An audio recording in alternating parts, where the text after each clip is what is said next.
Oi, gente, tudo bem?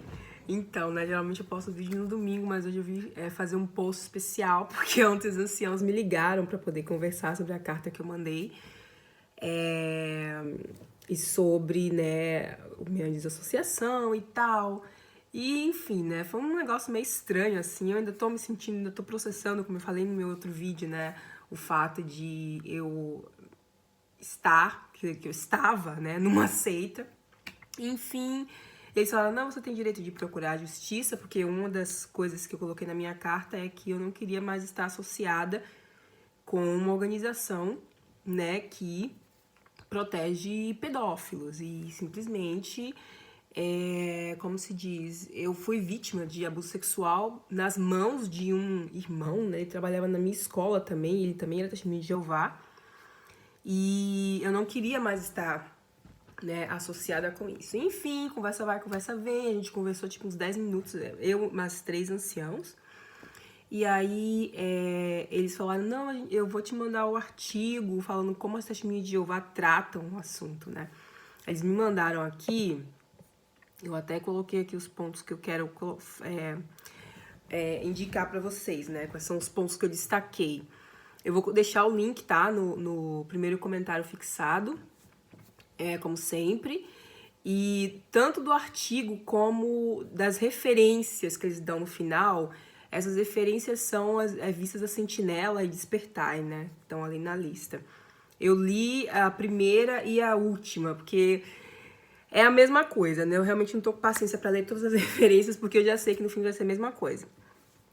Nesse primeiro documento que eles me mandaram, eu destaquei aqui o ponto número 6, tá? Desse documento, que diz assim, os pais são os responsáveis de dar proteção, isso relacionado ao abuso infantil, tá? Abuso sexual infantil. Segurança e instrução aos seus filhos. Por isso, para na congregação, são incentivados a ficar alertas para exercer sua responsabilidade em todos os momentos e a fazer o seguinte, envolver-se de forma direta e ativa na vida de seus filhos.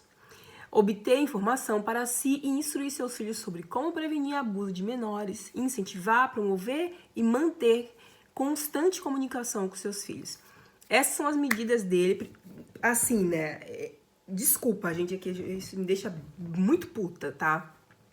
Tipo assim, os pais são os principais responsáveis de proteger os filhos. Eu acho que a linguagem que eles usam é muito interessante, né?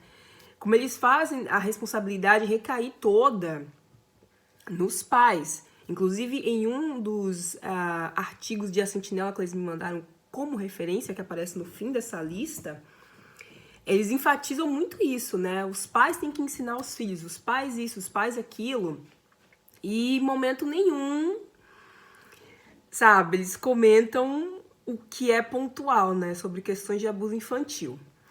Eu vou fazer um comentário no final sobre tudo em geral, que ainda tem um outro ponto, mais uns 3 pontos que eu destaquei desse documento. O número 7. A congregação da Testemunha de Jeová não separa os filhos de seus pais para que recebam instruções ou participem de atividades à parte de seus pais. Isso aí eles estão tentando justificar porque as Testemunhas de Jeová usam muito essa desculpa de nossa, claro que não existe problema de pedofilia dentro das Testemunhas de Jeová, né? Porque a gente não tem escola dominical como igreja católica, a gente não tem coisas que são só para crianças e coisas que são só para adultos, né? E, gente, eles acham que isso, de alguma forma, impede que exista abuso sexual. Eu lembro que na minha congregação tinha um irmão que tinha abusado sexualmente de várias meninas dentro da congregação. E assim, você olhava para ele e para as meninas, assim, você nunca ia dizer, tá, que aquilo acontecia. E eu tenho certeza que os anciãos sabiam, porque ele foi desassociado quando já não tinha mais graça. Quando a casa caiu mesmo, não tinha mais jeito. Mas, enfim, né, isso não impede, porque assim, quando você está dentro da congregação, você tem um respeito pelos outros irmãos, especialmente porque a gente está falando de uma religião, né, que se mostra como verdadeira, pura. Então você quer acreditar que todo mundo que tá ali são pessoas, é gente boa, entendeu? E o fato de não ter coisas separadas para crianças não impede que homens, em especial, tem casos de mulher também, mas a maioria são homens, de que essas pessoas, tá? De que essas pessoas abusem sexualmente de crianças. Sim, é surreal, sabe? Achar que isso pode ser uma justificativa. Aí aqui tem, no número 8, tem um ponto maior, mas só o finalzinho que eu peguei aqui, que diz que as vítimas e suas famílias talvez decidam consultar um profissional de saúde mental. Essa é uma decisão pessoal. Isso é o que eles falam sobre saúde mental. Por que eles fazem isso? Porque se eu chegar, por exemplo, para minha irmã e tentar discutir com ela todos os problemas que estão nesse documento, né, e nos artigos, consequentemente, ela vai chegar para mim e dizer, não, mas aqui, ó, tá dizendo que pode procurar um psicólogo. Só que assim, eles dão uma pincelada nisso para dizer, olha, a gente falou que pode, tá? Mas no decorrer de todo o artigo, da matéria e tal, das referências, dos outros artigos que eles colocam como referência, eles dizem o quê? Isso vai acabar no mundo perfeito de Jeová, né? Quando o Armagedon vier destruir todo mundo e, né, um genocídio maravilhoso aí. Mas depois disso a gente vai ter o paraíso, isso vai acabar. E eles sempre colocam como o espiritual é o suficiente para você conseguir lidar com esse tipo de coisa, sabe? Porque eles poderiam dizer simplesmente assim,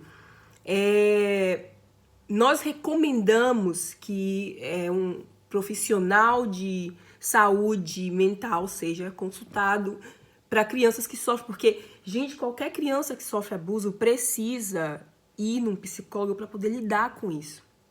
Então, seria legal eles colocarem desse jeito, mas não, eles colocam ali, talvez, mas se você quiser, cada um decide aí, sendo que eles depois, lá na frente, dizem que a solução é orar, é fortalecer a fé, não sei o quê, sabe? Esse tipo de coisa de culto, né?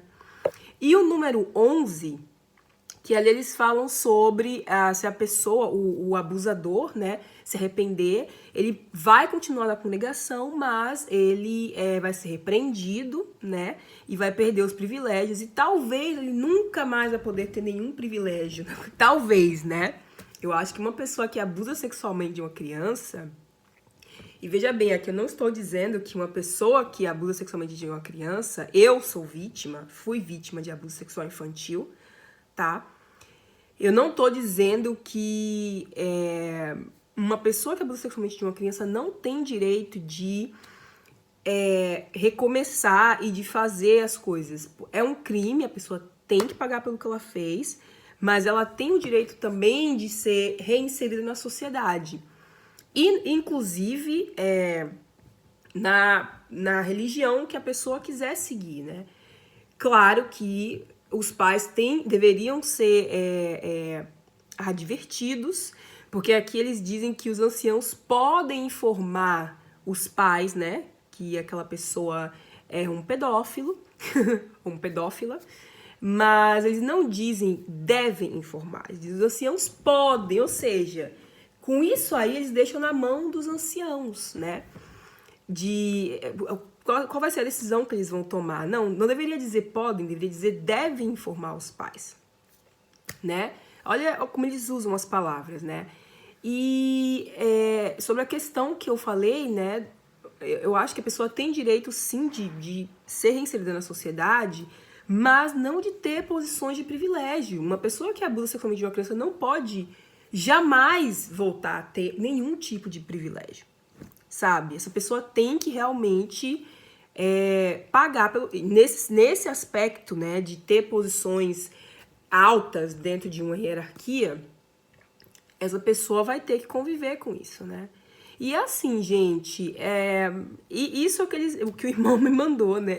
Eu pensei até em mandar para eles, olha, irmão, obrigada, mas olha como isso aqui fala desse jeito, você não acha que tem um problema aí, mas eu sei que não vai dar em nada, que quem tá dentro da seita, assim, não vai realmente mudar a cabeça para você desprogramar, é muito difícil. E é realmente uma coisa bem complicada, porque a gente tá falando de um crime, sabe? A gente tá falando de um crime e as coisas, da forma como eles escrevem, num desses artigos, eu vou deixar o link dos artigos de referência que eles dão aqui, que eu acessei. Eles falam assim, tipo, os anciãos, eles vão ligar pra Betel quando ocorrer um crime grave. Cara, e isso aqui, eu até falei no meu vídeo, eles tratam a pedofilia como um pecado antes de tratar como um crime. Esse tipo de situação deveria ser assim, alguém chegou e falou, olha, o meu filho ou minha filha foi abusado sexualmente. Olha, irmão, procure a polícia. Acabou. Era isso que tinha que ser feito. Não existe nada mais. Ligar pra Betel. Não, era isso que tinha que ser feito. Entendeu? E aí, depois que a pessoa já tá lá resolvendo na justiça, depois você passa pra questão do pecado. Entendeu? Mas não, né? Eles manipulam as palavras de uma forma que, né, para manter o pessoal ali no cabresto, porque é assim que seitas e cultos funcionam. Mas enfim, né? E o final da ligação de ontem, né, eles me disseram, na próxima reunião a gente vai anunciar que você tá sendo desassociada. Eu queria realmente o link da reunião para poder escutar, porque eu acho que eles ainda estão se reunindo pelo Zoom no Brasil. Eu queria escutar quando eles dissessem que eu não sou mais TJ. Mas, bom, gente, é isso. Desculpa o vídeo meio doido assim. Ainda tô resfriada, mas eu queria compartilhar com vocês essa maravilha, né? Sempre é uma delícia ler essas publicações que são feitas para lavar a cabeça das pessoas. Beijo, tchau.